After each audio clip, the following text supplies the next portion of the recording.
slow up, no I don't take shit. I got no love for the fakeness. If you wanna play tough and wanna hate this, I'll always show up. I don't ever slow up, no I don't take shit. I got no love for the fakeness. If you wanna play tough and wanna hate this, I'll always show up and make a statement. I don't ever slow up, no I don't take shit. I got no love for the fakeness. If you wanna play tough and wanna hate this, I'll always show up and make a statement. Everything I do so instinctive and so passionate. Every word I move so descriptive like an adjective. I got a vendetta against people who patented being negative when you should be getting after it. I got facts over tracks, this and that. Spitting slow, spitting fast. I could roast, I could gas. Think I'm okay at last, but I don't know if that can erase all the past and the pettiness. A reflection of the emptiness. Hilarious, you think you're worth my time, you're delirious. Mysterious, because you hide behind a fake exterior. Inferior, you know I'll always be. क्या है? तीन चीजें ये है कि आपका front camera circuit principal, ये कई पार्ट में है। आपके पास में जो फ्रंट कैमरा लगा होता है नॉर्मल कैमरा, तो उसमें 3 वोल्टेजेस इन होते हैं। 3 वोल्टेजेस कौन से इन होते हैं? PP 1.1 Fcam 3000 U3000, मतलब पावर कैमरा पावर IC, उसका सोर्स कैमरा पावर IC है इस वोल्टेज का। सेकेंड 1.8, इसका सोर्स U2700, इट्स मीन आपका मेन पावर IC से ये वोल्टेज इन कर रहा है। और तीसरा 2.85 Fcam U3700 camera power IC से। तो ये जो 3 वोल्टेजेस आप अपना IC के कनेक्टर पर आ रहे हैं कैमरा के लिए, तो जो 3 वोल्टेजेस है इसमें से एक वोल्टेज आ रहा है कहां से? पावर IC से। 2 वोल्टेज कहां से आ रहे हैं? कैमरा पावर IC से। तो वोल्टेज का आना और उसका सोर्स चेक करना ये हमें जरूरी होता है। वोल्टेज आ रहा है या नहीं आ रहा है, और पीछे से अगर आ रहा है तो कहां से बन रहा है। सिर्फ ये चीज है, समझ में आया यहाँ तक? देन उसके बाद होता है सिग्नल। सिग्नल मतलब डेटा, मतलब रीसेट लाइन, मतलब शटडाउन लाइन, मतलब इंटरप्ट लाइन, मतलब I2C लाइन। ये सब डेटा में आता है, ये सब सिग्नल में आता है। सॉरी, ये सब सिग्नल में आएगा, जहां से आपको ये बताएगा कि सिग्नल कौन कौन से मिलते हैं। J4200 क्या है? Front camera connector. या तो आप इसको ऐसे समझ लो, या इसके स्कीमेटिक से समझ लो, या फिर जहां पर कैमरा आपका लग रहा है फिजिकली, मैनुअली आप चेक करते हैं ना। कैसे चेक करते हैं? डिस्प्ले कनेक्टर पर डिस्प्ले की लाइन आती है, तो डिस्प्ले कनेक्टर ढूंढना होता है हमें कनेक्टर में। या तो वहां से ढूंढ लो, या डायग्राम के अकॉर्डिंग के डिस्प्ले की लाइन कहां पर आ रही है, कोई भी डिस्प्ले की लाइन पकड़ो और देख लो कहां जाती है वो लाइन आपकी डिस्प्ले कनेक्टर पर ही आएगी। या फिर कहां से होगी, या फिर किसी न किसी चीज से उसका इंटरकनेक्शन सिंक्रोनाइजेशन होगा तो मिलेगी, अदरवाइज नहीं मिलेगी। वरना सारे वोल्टेजेस आपको उसी कनेक्टर पर जाएंगे डिस्प्ले के, जो डिस्प्ले कनेक्टर लगा होता है। तो 2 तरीके से हम इसको डायग्नोस कर सकते हैं, 2 तरीके से हम इसको समझ सकते हैं। और डीप, यही डीप ही है। इससे ज्यादा डीप मैंने आपको बताया, सिग्नल्स वेरीफाई करना, उसकी लैंग्वेज को समझना, उसके साइंस को समझना, कि उसके साइंस क्या बोल रहे हैं, ये सारी चीजें उसके अंदर इंक्लूड होती हैं। 3, 4, 9, 11, 15, 17 सीपी के लिए मीपी वीडियो लाइन्स हैं। मतलब मीपी का मतलब आपको कोई भी चीज डिस्प्ले पर जो प्रेजेंट हो रही है, जो भी आपको दिख रहा है, वो मीपी लाइन्स के थ्रू होता है। मीपी के थ्रू ही वो हमें दिख पाता है। हमें हमारी खराब होगी तो हमारा वोल्टेज भी आ रहा है, बट मीपी लाइन नहीं आने की वजह से क्या होगा? शो कुछ नहीं होगा, चल रहा होगा वो, शो कुछ नहीं होगा। क्यों? क्योंकि मीपी लाइन्स हमारी यही काम कर रही हैं। अब मीपी लाइन्स के लिए जब आप देखेंगे तो आपको यहाँ समझ में आएगा, नेगेटिव पॉजिटिव में ही मीपी लाइन्स हमारी प्रेजेंट होती चलती हैं, और 1, 2 इस तरह से हमारा यहाँ पर प्रेजेंट होता है। तो यहाँ पर कितनी मीपी लाइन्स आती हैं, कहाँ से आती हैं? सीपीयू से कनेक्टर पर, सीपीयू से कनेक्टर पर। ये हम स्कीमेटिक में भी देखेंगे, क्योंकि जरूरी नहीं है कि हमारा यही सारी चीजें हम डायग्राम के थ्रू ना देखें, यहीं से समझते रहें। नहीं, ये हमें वेरीफाई भी करना होता है कितनी आती हैं। अलग अलग मॉडल के हिसाब से देख लेते हैं, 2 मॉडल देख लेते हैं ना, 2 मॉडल देख लेते हैं, तो समझ में आएगा कि हाँ इसमें 5 आ रही है तो उसमें भी 5 आएगी। क्योंकि मैं पर्टिकुलर काउंटिंग नहीं करूंगा कि 5 ही आ रही है भैया, या 2 ही आ रही है, या 3 ही आ रही है, नहीं पता मुझे भी। आपके पास डायग्राम अगर है, स्कीमेटिक है, आप खुद मैच करो उससे, आप खुद उसको समझना सीखो, पढ़ना सीखो। अगर मैं आपको काउंटिंग बताऊंगा तो आप हंसे रह जाओगे मैं बोलता हूँ 3 आती हैं, कहीं पर 4 आ गई या कहीं पर 2 ही आई, तो आप बोलोगे तीसरी कहाँ है, तीसरी ढूंढते फिरोगे उसके अंदर। लेकिन जो डायग्राम में है उसके अकॉर्डिंग चलना है, मैं जो बता रहा हूँ उसके अकॉर्डिंग नहीं चलना, मैं तो सिर्फ समझा रहा हूँ उसको देखना कैसे है, क्योंकि मुझे भी नहीं पता कि कितनी आ रही है। अभी हम एक्स का देखते हैं फॉर एग्जाम्पल, आपको समझ में आएगा। कनेक्टर बताओ कौन सा था, कोई बताएगा?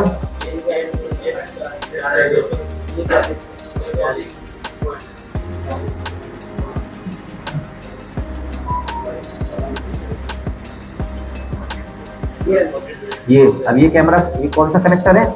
फ्रंट कैमरा कनेक्टर है। कहाँ से पता चला हमें? लाइनों से पता चल गया, डायग्राम से पता चल गया। और हमारे जो फिजिकल इमेज होती है, जब हम कैमरा लगाते हैं तो यही लगेगा, वहां से भी आपको पता चलेगा। हाँ, कौन से नोट्स में? हाँ, तो ये जो लाइंस थी हमारी,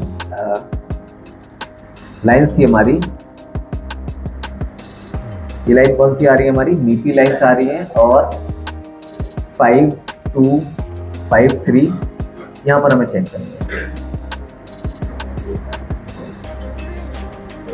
ये क्या बोल रहा है यहाँ पर? डेटा 0 पॉजिटिव मीपी लाइन है ना। यहाँ पर बोल रहा है मीपी एफकेम टू एपी। एपी मतलब बताओगे? एपी मतलब सीपीयू, सीपीयू होता है ना। एपी मतलब एप्लीकेशन प्रोसीजर, इसमें सीपीयू। देखो, आप कोई भी चीज के फंडामेंटल को समझ लो, उसके वर्किंग प्रिंसिपल को समझ लो, फिर आपको फर्क नहीं पड़ता है। फिर आपको ये भी नहीं समझना पड़ता है कि अगर 2 लाइन एक्स्ट्रा आई है तो क्या है। फ्रंट कैमरे की जो लाइन है, फ्रंट कैमरे की लाइन यहाँ से कनेक्ट होने के बाद कहीं पर भी आपको नजर नहीं आ रही है। दिख रही है आपको? कहीं पर भी नजर नहीं आ रही है, लेकिन सीधी कहाँ जाती है?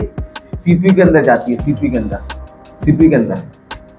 यहाँ पर बहुत सारे लोग, बहुत सारे टेक्नीशियन, सीनियर जूनियर बिना डायग्नोज के फंस जाते हैं।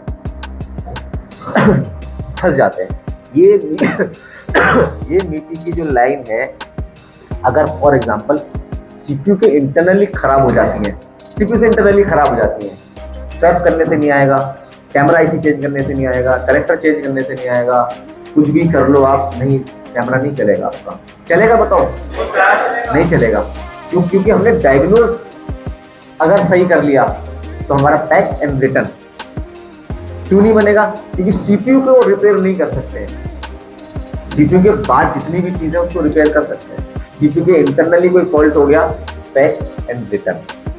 अगर ड्राई शोल्ड होगा तो जीआर से आपको पता चलेगा। ड्राई शोल्ड होगा तो रिवॉल्व एंड ओके। सिग्नल्स में अगर डिस्टरबेंस होता है, जीआर भी बन जाती है वहां पर। डिस्टरबेंस मैंने आपको फर्स्ट बताया था। अगर सिग्नल्स में, क्यों लोग बहुत सारे वीडियोस बनाकर डाल रहे हैं कि लाइट नहीं चल रही, नोट 10 आया था, सीपीयू रिवॉल्व किया, चल गया, लेकिन उस वक्त जीआर वगैरह सब आ रही थी उसकी। अब जीआर आ रही थी, इसका मतलब प्रेजेंट है, लेकिन फ्लक्चुएशन, प्रॉपर कनेक्टिविटी, वो ड्राई शोल्ड का होती है ऑप्शन। हालांकि मतलब डायरेक्ट भी हम इसको चेक कर सकते हैं। अगर हमारी ये लाइन शॉर्ट दिख रही है, फॉर एग्जांपल शॉर्ट दिख रही है, तो हमें जब ये समझ में आ रहा है कि इसके और उसके बीच में कुछ है ही नहीं, तो सीपीयू से इंटरनली शॉर्ट है, और सीपीयू से इंटरनली शॉर्ट है, तो हमें लगे ही समझ में आ गया। वो तो हम, एक कहावत है ना कि गालिब दिल बहलाने के लिए ख्याल भी अच्छा है, तो सोच लेते हैं। क्या सोच लेते हैं कि यार देख लेते हैं एक बार करके। हर टेक्नीशियन एंड तक कोशिश करता है, लेकिन काफी हद तक जजमेंट मिल जाता है आपके अंदर से। आपकी टेस्टिंग और आपकी फीलिंग्स बता देती है कि अब ये नहीं बनने वाला। अगर ये लाइन पर कुछ लगानी है, शॉर्टिंग है, फिर भी वही प्रेजेंट है, इसमें आपका ये इंटरनली शॉर्ट हो गया, बैक एंड रिटर्न, ऐसी सिचुएशन बनती है। लेकिन हो टेक्नीशियन की वायरिंग दिख रही है, वायरिंग है ना, ये वायरिंग है इसकी। ये टेस्ट पर यहाँ पर आपको दिख जाएगा। उसके बाद ये होता हुआ यहाँ पर आया है। चलो छोड़ दो, ये भी समझ नहीं आ रहा। मैंने आपको दूसरा भी तरीका बता रखा। अगर आपको ये समझ में ना आए, डायग्राम समझ में ना आए, तो उसके बाप को चेक करो। उसका बाप कौन है? स्कीमेटिक, क्योंकि स्कीमेटिक से ही डायग्राम बनता है। तो क्या करना है हमें?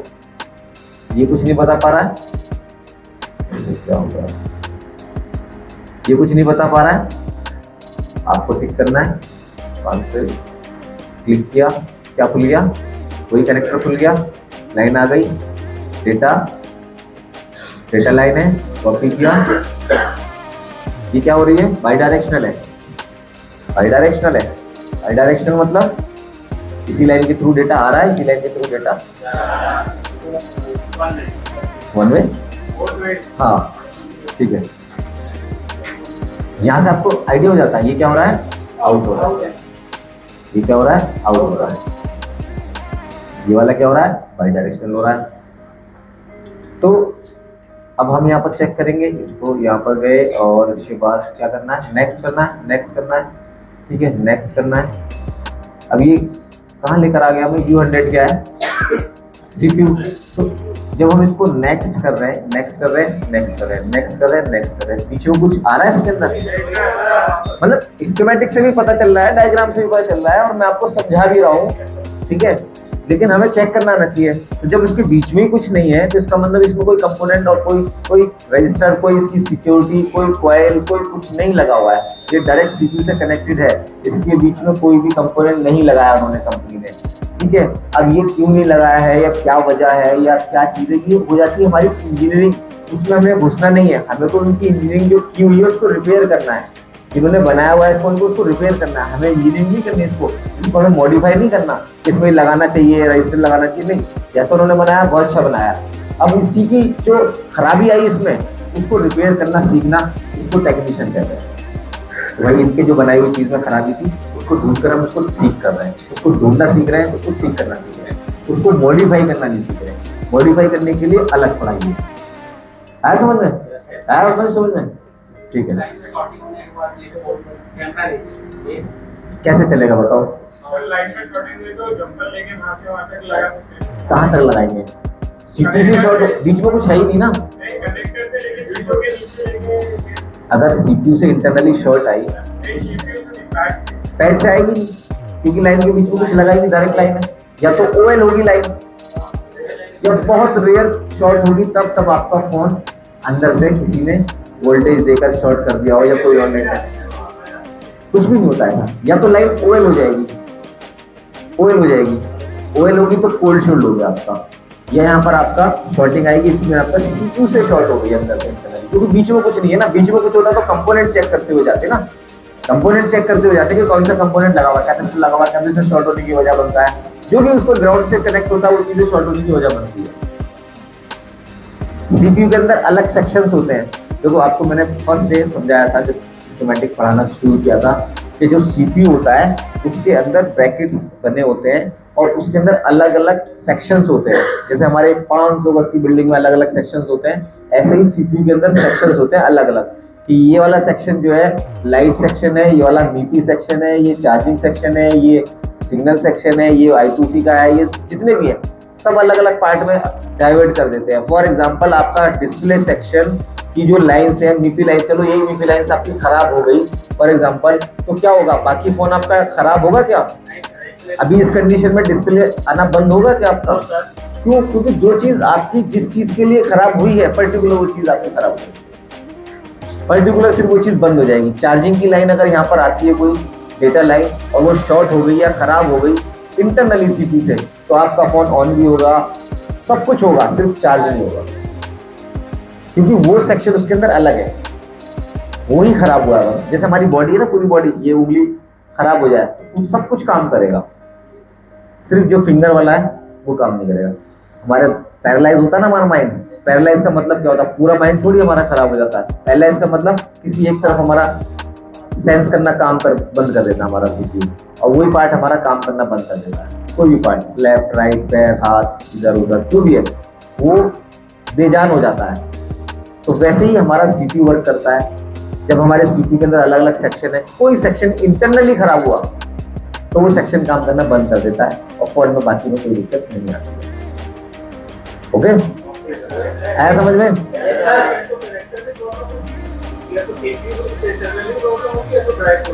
यस,